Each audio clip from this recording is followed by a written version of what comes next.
ఓం మహాగణాధిపతయే నమః. ఓం గురుభ్యో నమః. ఓం శ్రీమాత్రే నమః. అరుణాం కరుణాతరంగితాక్షీం ధృతపాశాంకుశపుష్పబాణచాపాం అనిమాదిభిరావృతాం మయూకైః అహమిత్యేవ విభావయే భవానీం. శ్రీమాత్రే నమః. ప్రేక్షకులకి ఆ లలితాంబిక అమ్మవారి యొక్క అనుగ్రహం పరిపూర్ణంగా కలగాలని మనస్ఫూర్తిగా కోరుకుంటూ మనం ఈరోజు వివాహము తర్వాత వాళ్ళ యొక్క లైఫ్ స్టైల్ చాలా మార్పులు వస్తాయండి. వివాహ జీవిత భాగస్వామి గనక మంచి వ్యక్తి వస్తే వాళ్ళ యొక్క జీవితం 90% మారిపోతుంది పాజిటివ్గా. అదే సరైన వ్యక్తి రాకపోతే 99%, 90 నుంచి 99% కూడా కావచ్చు, ఒక్కోసారి నెగిటివ్లోకి వెళ్ళిపోతుంది.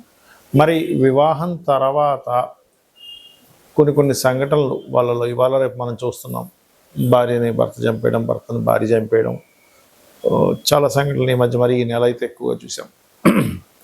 మరి మీకు కలిసి రావాలి, మ్యారేజ్ తర్వాత ఎటువంటి ఇబ్బందులు కలగకుండా ఉండాలంటే ఏం చేయాలి, అసలు ఎటువంటి కాంబినేషన్ ఉంటే ఎటువంటి లగ్నం వారికి వివాహ సంబంధంగా బాగుంటుంది, బాగోకపోతే ఏ పరిహారాలు చేసుకోవాలి అనేటువంటి విషయాలు ఇప్పుడు మనం తెలుసుకుందాం.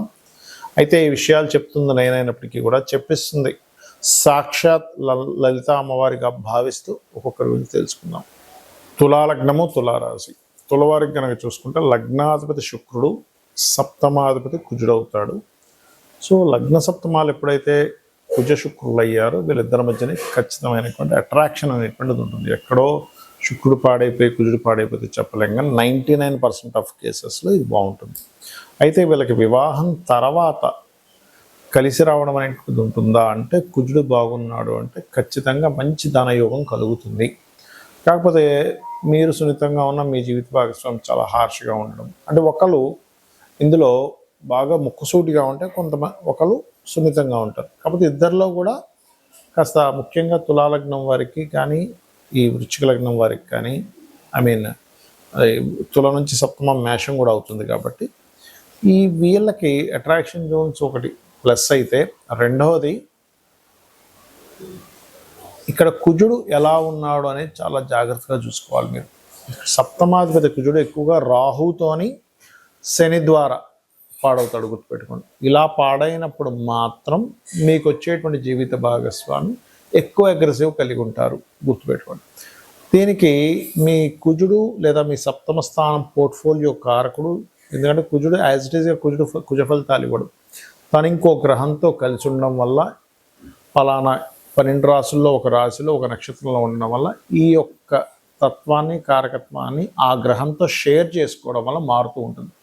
ఆ గ్రహం ఏది అని పట్టుకొని దానికి సంబంధించిన రెమెడీ కనుక చేసుకుంటే మీ లైఫ్లో ఫైనాన్షియల్గా ఆఫ్టర్ మ్యారేజ్ తర్వాత గ్రోత్ అనేటువంటిది ఉంటుంది. అలాగే మరొక విషయం ఏంటంటే, ఈ కుజుడు కనుక పాడయ్యాడు అనుకోండి ఉదాహరణకి, అప్పుడు మాత్రం వీళ్ళకి ఆఫ్టర్ మ్యారేజ్ తర్వాత అప్ అండ్ డౌన్స్ పెరుగుతూ ఉంటాయి. అంటే ఏంటి, ఒకసారి సడన్గా హైక్, మరి ఒక్కోసారి సడన్గా డౌన్ అవ్వడం జరుగుతూ ఉంటుంది. అందుకని మీరు ఏం చేయాలి, కుజుడిని వివాహం చేసుకోకముందు కుజగ్రహం ఎలా ఉందో దానికి సంబంధించిన రెమెడీ నేను మీకు ఏ గ్రహానికి ఎటువంటి రెమెడీ చేసుకోవాలని చెప్తాను. అలాగే బుధగ్రహం ఆఫ్టర్ మ్యారేజ్ తర్వాత మీకు గనక బుధుడు బాగున్నాడు తులాలగ్నానికి, ఆఫ్టర్ మ్యారేజ్ తర్వాత తండ్రి రాశి కలిసి రావడం కానివ్వండి, మహాభాగ్య యోగము అంటారు. సో మీరు 12th లార్డ్ అయినటువంటి బుధుడు ఏ గ్రహానికి పోర్ట్ఫోలియో ఇచ్చాడో 12వ స్థానాధిపత్యాన్ని, అది కనుక మీరు చెక్ చేసుకుంటే ఇక్కడ 2 విషయాలు. ఒకటి, డియోల్ మ్యారేజ్ తప్పుతుంది. కొంతమంది చూడండి, మొదటి వివాహం ఇబ్బంది అయ్యి, ఎందుకు అంటే బుధుడు పాడైపోతాడు వాళ్ళకి.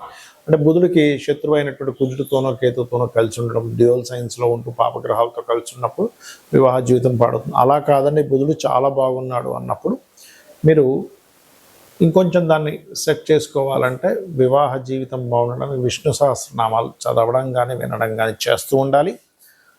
అలాగే బుధుడు ఏ గ్రహం ద్వారా పాడయ్యాడు, 12వ అధిపతి ఏ గ్రహం ద్వారా పాడయ్యాడు చూసుకొని దానికి మీరు రెమెడీ చేసుకుంటుండాలి. మొట్టమొదటిగా మీ యొక్క సప్తమాధిపతి ఉదాహరణకి రవితో కలిసి ఉన్నాడు. రవి అంటే సూర్యభగవానుడు గ్రహరాజుగా చెప్తూ ఉంటారు. తన చుట్టూ అన్ని గ్రహాలు తిరుగుతూ ఉంటాయి. ఇప్పుడు ఈ రవి ద్వారా కనుక మీ సప్తమాధిపతి కంబస్ట్ అయ్యాడు అనుకోండి, అంటే అస్తంగత్వ దోషంలోకి వెళ్ళిపోయాడు. దాన్నే మనకి మౌఢ్యమి అని కూడా అంటాం గోచారంలో.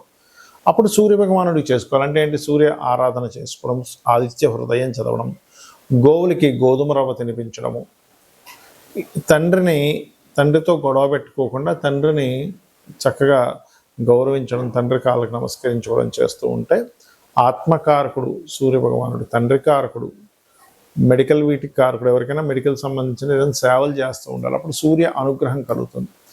అలా కాకుండా అంటే ఇప్పుడు ఒకవేళ సూర్యుడితో కనుక సప్తమాధిపతి ఉంటే కొంచెం డామినేటివ్గా ఉంటారు, శుక్రుడు ఉన్న సూర్యుడితో అలా ఉంటూ ఉంటారు. లైక్ ఎక్కువగా శుక్రుడితో కనుక సూర్యుడు ఉంటే ఇక్కడ స్పర్మ్ కౌంట్ కూడా తక్కువగా ఉంటుందని చెప్తూ ఉంటారు పురుషులకి. స్త్రీలకైతే వాళ్ళకి వేడి స్వభావం ఎక్కువగా ఉంటుంది.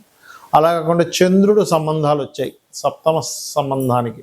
చంద్రుడు అంటే ఏంటి? చంచలత్వము. అది స్త్రీకి కావచ్చు, పురుషుడికి కావచ్చు. మీకు వచ్చే జీవిత భాగస్వామి కాస్త ఎక్కువగా ఎమోషన్గా ఉండడం, కొంచెం స్థిరత్వం లేకపోవడం, ఇలాంటివి జరుగుతుంటాయి. అలాంటప్పుడు బియ్యము దానంగా ఇవ్వడం, ఇందాక రవి అయితే గోధుమలు, బియ్యం దానంగా ఇవ్వడం, గోవులకి ముల్లంగి తినిపించడము, అదేవిధంగా కాస్త నీటి ప్రదేశాలు వెళ్ళినప్పుడు కొంత జాగ్రత్తగా ఉండడము, ఎక్కువ ఎమోషన్స్ అయిపోయేటప్పుడు వారిని మెడిటేషన్ చేయమని చెప్తూ ఉండాలి.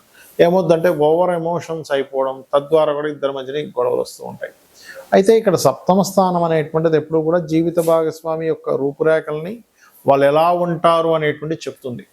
కానీ 12వ స్థానం అనేటువంటి ఒకటి ఉంటుంది. అదేమిటంటే మీ మ్యారిటల్ లైఫ్ ఆఫ్టర్ మ్యారేజ్ తర్వాత ఎలా ఉంటుందో అని చెప్తుంది. దానికి కూడా ఇప్పుడు ఇందాక మనం చెప్పుకున్నటువంటి రవి సంబంధం వస్తే ఈగో క్లాషెస్ వల్ల, చంద్ర సంబంధం వస్తే ఓవర్ ఎమోషన్స్ వల్ల, అంటే నా ఎమోషన్స్ నీకు అర్థం అవ్వట్లేదు, లేకపోతే నీ ఎమోషన్స్ నువ్వు సరిగా వ్యక్తపరచట్లేదు అనేటువంటివి ఎక్కువగా వస్తుంటాయి చంద్రుడు. కాబట్టి బియ్యం దానంగా కూడా మెడిటేషన్ చేయడం చేస్తుండాలి. ఇక కుజుడు సంబంధం వచ్చిందనుకోండి సప్తమాధిపతికి, లేదా 12కి సంబంధం వచ్చిందనుకోండి, అనవసరమైనటువంటి చిన్న చిన్న గొడవలకే పోలీస్ స్టేషన్స్కి వెళ్తూ ఉంటారు. లేకపోతే మ్యాన్ హ్యాండ్లింగ్ అంటూ ఉంటాం. కొన్నిసార్లు భర్త భార్యను కొడితే, కొన్ని సందర్భాల్లో భార్య కూడా భర్తను కొట్టేటువంటి ఉంటాయి. ఎందుకు అంటే కుజుడు గొడవలకి కారకుడు, పోలీస్ స్టేషన్స్కి కారకుడు. అలాంటప్పుడు ఏం చేయాలి? సుబ్రహ్మణ్యేశ్వర స్వామి ఆరాధన, లేనట్లయితే మీరు చక్కగా గోవులకి క్యారెట్స్ తినిపించడము, మరియు అదేవిధంగా కుజగ్రహం దగ్గర దీపారాధన చేయడము, కందులు దానంగా ఇవ్వడం చేస్తూ ఉండాలి. కొన్నిసార్లు బుధగ్రహ సంబంధం వస్తుంది. సర్వసాధారణంగా బుధగ్రహ సంబంధం వచ్చినప్పుడు జీవిత భాగస్వామి మంచి తెలివైన వాళ్ళు, బిజినెస్ రిలేటెడ్ ఉంటాయి. కానీ ఆ బుధుడు పాడై సంబంధం వచ్చింది, అంటే నీచ సంబంధం వచ్చింది, ఇంకో పాపగ్రహంతో కలిసి ఉన్న బుధుడు, అలాంటప్పుడు ఏమైపోతుంది అంటే ఇంకా వాదిస్తూ ఉంటారు జీవిత భాగస్వామి. మీరు ఏం చెప్తున్నా సరే దాని మీద ఒక వాదన, మీరు మంచి చెప్పిన వాదన వస్తుంది, ఏదైనా ఇష్యూ వచ్చినా వాదన, ఖచ్చితంగా వాదన వస్తూ ఉంటుంది బుధుడు పాడైతే కనుక. అలాంటప్పుడు ఇంట్లో ఎక్కువగా విష్ణు సహస్రనామాలు వింటూ ఉండాలి. బుధగ్రహానికి సంబంధించిన పెసలు దానంగా ఇవ్వడము, మరియు అదేవిధంగా గమనించుకున్నట్లయితే దీంతోపాటు మీరు గోవులకి గోంగూర తినిపించడము, ఇటువంటివి చేస్తూ ఉన్నట్లయితే చాలా అంటే చాలా మటుకు క్లియర్ అవుతుంది. ఇలా ఉన్నప్పుడు ఏంటంటే ఆర్గ్యూ చేయకుండా పక్కకి వెళ్ళిపోవడం మంచిది. ఇంకా ఎక్కువ ఆర్గ్యూ అవుతూ ఉంటే, ముఖ్యంగా 12వ స్థానాధిపతి కనుక సంబంధం వస్తే ఇంకా ఎక్కువ ఇబ్బంది వస్తూ ఉంటుంది. అదేవిధంగా బంధువర్గం మూలంగా కొన్ని అపనిందలు పడడం, నువ్వు భర్తను సరిగ్గా చూసుకోవట్లేదంట, భార్యను సరిగ్గా చూసుకోవట్లేదంట అని. అది ఒక్కొక్కసారి మీరు ఎంత బాగా చూస్తున్నా ఒక చిన్న ఇష్యూయే అది అందరికీ వెళ్ళిపోవడం, ఒక గాసిప్ లాగా ఇట్లాంటివి జరుగుతుంటాయి. మరి గురుగ్రహం చాలామందికి ఏమనిపిస్తుంది అంటే గురువు మంచివాడే కదండి, కలిసి ఉంటే ఇంకేంటి. కానీ మీ లగ్నానికి పాపి అయి సప్తమాధిపతితోనో 12తోనో, లేదా సప్తమ పోర్ట్ఫోలియోతోనో 12వ పోర్ట్ఫోలియోతో కనుక కనెక్ట్ అయ్యి పాప అయితే కనుక అప్పుడు జరిగేది ఏమిటంటే, చూడ్డానికి బయటకు కొన్నిసార్లు కొంతమంది బాగా ధర్మంగా ఉన్నారనిపిస్తుంది, కానీ వాళ్ళు కొన్ని అధర్మపరమైనటువంటి పనులు చేయడం వల్ల, ఎథిక్స్ లేకుండా చేసిన పనుల వల్ల ఇద్దరి మధ్యన విభేదాలు వస్తూ ఉంటాయి. లేకపోతే ఇంట్లో భర్త కానీ భార్య కానీ పూజ చేస్తానంటే భార్య వద్దనడం, ఇటువంటివి ఎక్కువగా జరుగుతుంటాయి గురువు పాడైనప్పుడు. అలాంటప్పుడు దక్షిణామూర్తి ఆరాధన చేయడము, శనగలు దానంగా ఇవ్వడం, మీరైనా ఇవ్వచ్చు, మీ జీవిత భాగస్వామితోనైనా ఇప్పించవచ్చు. అలాగే గోవులకి గోసేవ చేసుకుంటూ అరటికాయలు, సన్నగా తురిమి అరటికాయలు, మనం కూర వండుకునేది అరటి పళ్ళు కాదండి, అరటికాయలు తినిపించడం చేస్తే బాగుంటుంది. ఇక కొంతమందికి డైరెక్ట్గా శుక్రుడే పాడవుతాడు. అంటే ఇది ఎంత డేంజరస్ అంటే, ఇది ఎక్కువగా మన ధనులగ్నానికి ఎక్కువ దీని ఎఫెక్ట్ ఉంటుందండి. ఎందుకంటే షష్టమ లాభాధిపతి పూర్వజన్మ కర్మకారకుడు. సో ఎప్పుడైతే పూర్వజన్మ కర్మకారకుడే పోర్ట్ఫోలియో వహించాడు అనుకోండి, అప్పుడు ఏమైపోద్ది అంటే మరింత ఎక్కువ ప్రభావం చూపిస్తూ ఉంటుంది. అలాంటప్పుడు శుక్రుడే పాడైనప్పుడు మీరు చేయవలసినటువంటిది లలితా సహస్రనామాలు ఎక్కువగా చేస్తూ తీపి చపాతీలు గోవుకి తినిపిస్తూ ఉండాలి. దీంతోపాటు శుక్రవారాలు ప్రధానంగా అమ్మవారి ఆలయాలకు వెళ్ళడం చేస్తున్నట్లయితే ఖచ్చితంగా మీకు ఈ యొక్క ప్రభావం అనేటువంటి తగ్గుతుంది.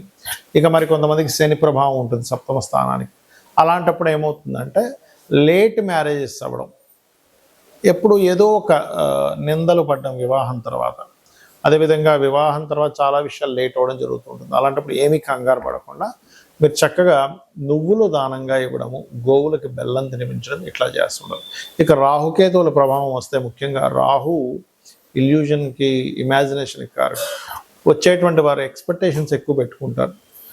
కాబట్టి రాహు ప్రభావం ఉన్నప్పుడు దుర్గా ఆరాధన చేయడం, మినుములు దానంగా ఇవ్వడం చేస్తూ ఉండాలి. కేతు ప్రభావం ఉంటే కాస్త సెపరేషన్, అప్పుడప్పుడు దూరంగా ఉండడం జరుగుతుంటుంది. దాన్ని అర్థం చేసుకోవాలి. చాలామంది ఏమంటారంటే నేను దూరంగా ఉండను అంటున్నప్పుడు అదేమవుతుంది, దూరంగా ఉండే యోగాలు భార్యాభర్తల మధ్యన వచ్చినప్పుడు వీళ్ళు కొంతకాలం దూరంగా పెడుతూ ఉండాలి. అందుకే మనకు చూడండి ఆషాఢ మాసంలో అమ్మాయిని ఫస్ట్ టైము వాళ్ళ పుట్టింటికి పంపిస్తూ ఉంటారు. అంటే ఏమిటంటే కొన్నిసార్లు కొన్ని విషయాలు ఆ గ్రహస్థితులు అలా ఉన్నప్పుడు అది వాంటెడ్లీ మనం చేస్తే దాని యొక్క దోషం పోతుంది. అయితే ఎవరికైనా వివాహం అవ్వట్లేదు, ఇలా శని సంబంధం అనో, రాహుక సంబంధం అనో, పాప సంబంధం సప్తమాధిపతికి వచ్చినప్పుడు లలితా సహస్రనామాల్లో ఉన్నటువంటి గొప్ప నామం అవుతుంది, అది చేసుకుంటే ఖచ్చితంగా మంచి సంబంధం, త్వరగా వివాహం అవుతుంది. ఓం కామేశబద్ధ మాంగళ్య సూత్ర శోభిత కందరాయ నమః.